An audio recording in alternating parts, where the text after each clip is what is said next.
Hello বন্ধুরা, অনুস্মিতার একটি নতুন ব্লগে তোমাদের স্বাগত জানাই। সকাল সকাল আমি স্মিতা, সৌমেন ও কিংশুক আমরা চলে গেছিলাম স্পর্শকতার তরফ থেকে মাজু গ্রামে অধিষ্ঠিত মাজু আর.এন. বসু হাই স্কুলে। মাজু গ্রামটি হাওড়া জেলায় অবস্থিত, আর এই গ্রামের বহু পুরনো স্কুল হলো আর.এন. Basu high school. এই স্কুলটি প্রতিষ্ঠা করেছেন রায় বরদা প্রসাদ বাসু বাহাদুর 1883 সালে। আর এই হলো মাজু স্টেশন। হাওড়া থেকে আমতাগামী সাউথে ট্রেন করে আসা যায় এই ছোট্ট গ্রামটিতে। আমাদের এখানের গন্তব্য আর.এন. বসু হাই স্কুল, আর আমরা আজ ওখানে যাচ্ছি ওখানকার কিছু গরিব কিন্তু ট্যালেন্টেড বাচ্চাদের গিফট দিতে। মাজু গ্রামটি কিন্তু বেশ সুন্দর, চারদিকে সমুদ্রের সমাগম, আর এখানকার মানুষজনের আতিথেয়তা প্রশংসনীয়। দেখো, কথা বলতে বলতে চলে এলাম আজকের গন্তব্যে। এই হলো সেই আর.এন. Basu high school. আর দেখো, দেখেই কিন্তু মনে হচ্ছে যে এটি বহু বহু পুরনো একটি স্কুল, কিন্তু এখনো তার যুগের সঙ্গে তাল মিলিয়ে দাঁড়িয়ে আছে মাথা উঁচু করে। আমাদের এই স্কুলে আসতে যে খুব সাহায্য করেছে সে হলো আমাদের ছোট্ট মৌমি। সে কিংশুকের ছাত্রীও বটে। এই স্কুলে এসে প্রথমেই আলাপ হলো স্কুলের হেডমাস্টার মশাইয়ের সঙ্গে। মানুষটি কিন্তু ভীষণ ভালো ও অমায়িক তার ব্যবহার। তারপর অবশ্য এক এক করে সকল দিদিমণি ও মাস্টারমশাইয়ের সঙ্গে আলাপ পর্বটা সেরে নিয়েছিলাম। আর এই হলো সেই স্কুলটি। স্কুলের এক দাদা আমাদের পুরো স্কুলটি ঘুরিয়ে দেখাচ্ছিল। এটা হলো মিড ডে মিলের জায়গা, কোন দিকটা লাইব্রেরি রুম, কোন দিকটা ল্যাবরেটরি, এগুলো সব ঘুরিয়ে দেখাচ্ছিল। বিশাল বড় জায়গা নিয়ে তৈরি এই স্কুলটি। আর এই দিকটা হলো স্কুলের বিভিন্ন laboratory area, physics lab, chemistry lab, geography lab, এইগুলো সব এই দিকে অবস্থিত। দাদা আমাদেরকে বেশ সুন্দর করে ঘুরিয়ে ঘুরিয়ে দেখাচ্ছিল। যেহেতু স্কুলটা বহু পুরনো এবং বিশাল বড়, তাই স্কুলের মধ্যে কিছুটা জায়গা এখনো আন্ডার কনস্ট্রাকশনে রয়েছে। সেই জায়গাগুলো এখনো রিপেয়ার করা বাকি রয়েছে এবং পরবর্তীকালে সেগুলো রিপেয়ার হয়ে আবার সেই পোর্শনটা চালু হবে। আর এইভাবে স্কুল ঘুরে দেখতে দেখতে চলে এলো সেই সময়। ছোট ছোট বাচ্চাগুলো তাদের উপহার আমাদের থেকে নেবে বলে অপেক্ষা করছে, আর আমরাও দেরি না করে চটপট গুছিয়ে নিলাম তাদের উপহারগুলো। তাতে ছিল কি কি জানো?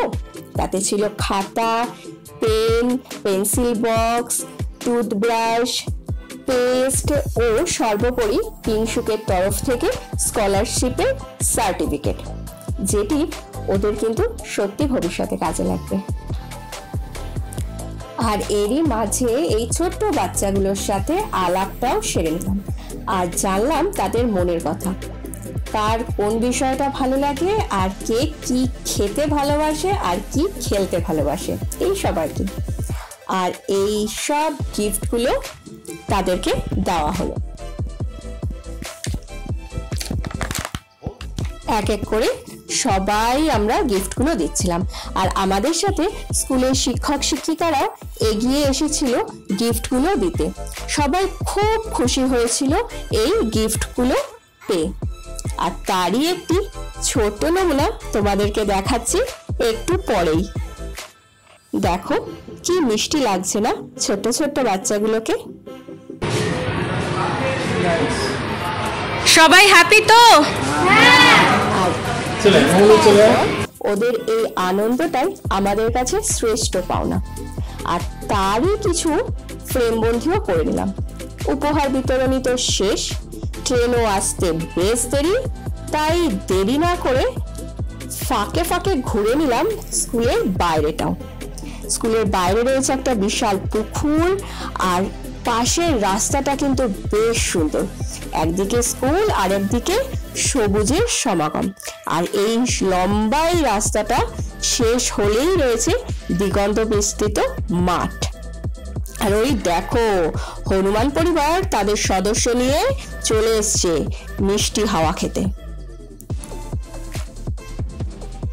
আর দেখো কি সুন্দর না, সবাই মিলে বেশ বসে বসে পিকনিক বানাচ্ছে।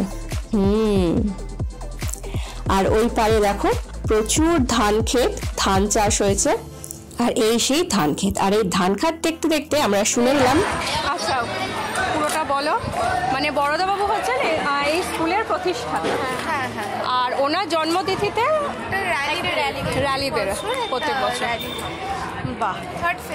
আর মেলাটা কি উপলক্ষে হয়? মেলাটা ওনাকে ট্রিবিউট জানিয়ে প্রত্যেক বছর, মানে কোন সময়টায় হয়? জানুয়ারি থেকে স্টার্টিং হয়, ফার্স্ট জানুয়ারি টু 10th জানুয়ারি, 1 উইক মোটামুটি হয়। বাহ। মানে ওনাকে ট্রিবিউট জানিয়ে যে একটা সমাগম হয়, মানে মিলিত সমাগম, এটা স্টুডেন্টদের ভালো লাগে একটা বছরে একটা। এদিকে বুক ফেয়ার বা এরকম কিছু? ফেয়ারটা হয় বরগাছিয়া ডোমজুড়ে। আচ্ছা, বুক ফেয়ারটা ওদিকে হয়।